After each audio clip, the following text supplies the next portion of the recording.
Yeah. Okay. Hello, everybody, and welcome to the War Room. This one is for this weekend's light heavyweight clash between Anthony Smith and Devin Clark. Okay, I think this one's a really interesting one for a lot of reasons. First of all, I still think Anthony Smith has got a lot of potential. I think he's fallen a little bit in his last couple of fights, and I don't think we've seen the best version of him, you could say. You know, he's looked sometimes he looked even reluctant to fight. He's not looked like he's got that fire that we've seen in previous fights. You know, in his first two fights at light heavyweight, which is where I'm gonna focus my analysis. Obviously, you know, he had a middleweight career before that, but he was just a very different fighter.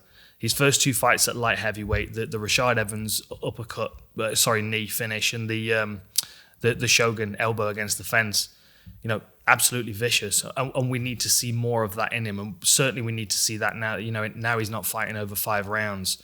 You know, this is a 3-round fight. He's fighting a guy that is very good at mauling people over 15 minutes. You know, you look at Devin Clark's record; he's got a lot less experience than Anthony Smith. 33-16 for Anthony Smith, 12-4 for Devin Clark. But what is interesting is that all of Devin Clark's wins in the UFC are by decision. Every one of them. He's been stopped a few times. You know, he's been stopped by guillotines. Jan Blachowicz caught him with a really nice standing rear naked choke. He's been stopped. You know, he does get hurt, but he is good at mauling and stealing rounds.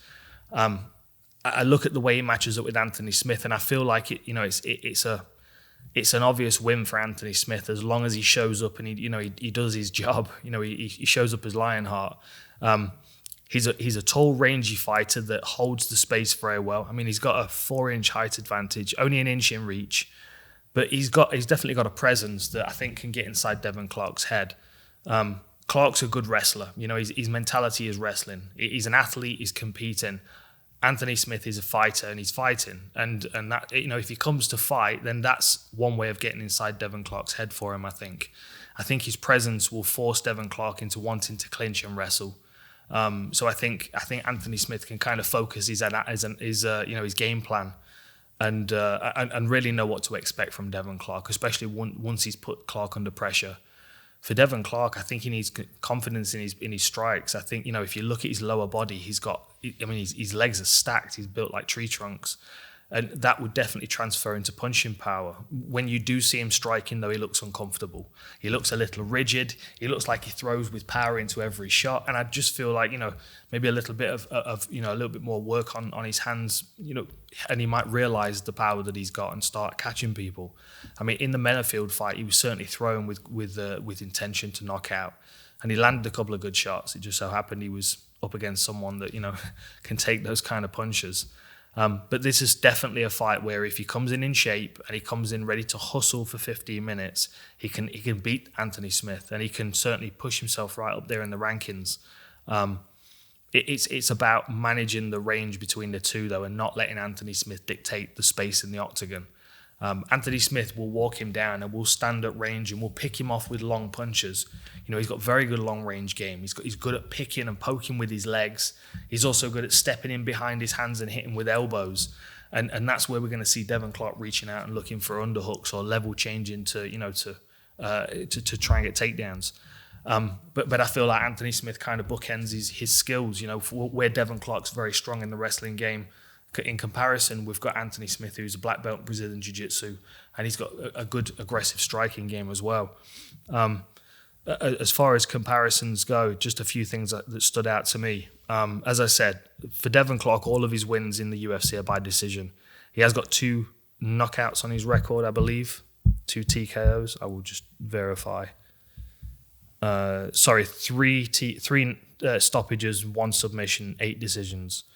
But he's been knocked out and submitted twice each. So all of his 4 losses are stoppages, which, you know, if you're looking at him in comparison to Anthony Smith's record, doesn't bode well for him. I have to scroll a few times on Anthony Smith's record to get to the bottom of it. There's quite a lot of it. 3 rear naked chokes on his record, something that might be really useful in this fight because, you know, at times when Clark does start to look a bit broken, he might start to turn his back. Wrestling instinct when you're getting taken down, if you're fatigued, is to belly down. It's not to pull guard like a jiu-jitsu player. So I certainly think that the rear naked choke might be a possibility for Anthony Smith, even if it's just a position to ground and pound from. He has also got 4 triangles, 1 inverted, 3 normal triangles. Again, something that might be useful if he does find himself on the back. He certainly doesn't want to be stagnant there. Devin Clark does have a tendency to bury his head and throw punches over the top, so there might be an opportunity for Smith to work triangles. The big one though, 33 wins on his record, 18 by stoppage, by TKO or knockout. That's the big thing in this one. He's got 15 minutes to catch Devin Clark with something, hurt him, steal the fight from his,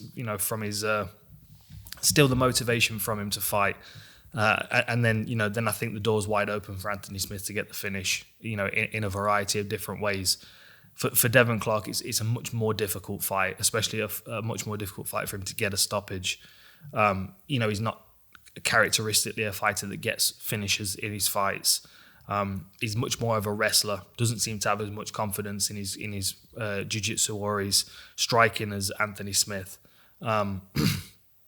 So it's much more about playing the long game for him, not being too wild in his combinations and utilising his opportunities to level change under Anthony Smith's strikes.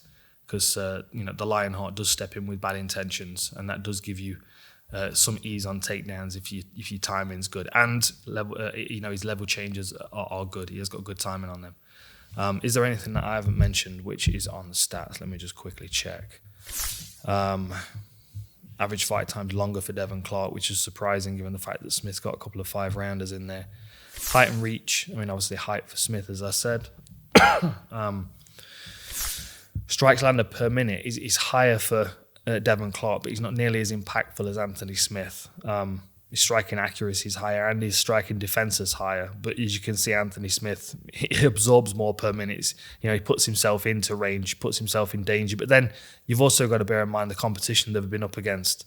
If you look at what we got, 1, 2, 3, 4. If you look at Clark's last 5, we've got Menafield, Townsend, Spann, Stoicic, and Rakic. If you look at Smith's last 5, you've got Rakic, Teixeira, Gustafsson, Jones, and Volkan Özdemir. It's a different kind of lineup. You're going to take more punches from those kind of guys. And then, this is exactly what we expected on the grappling side of it.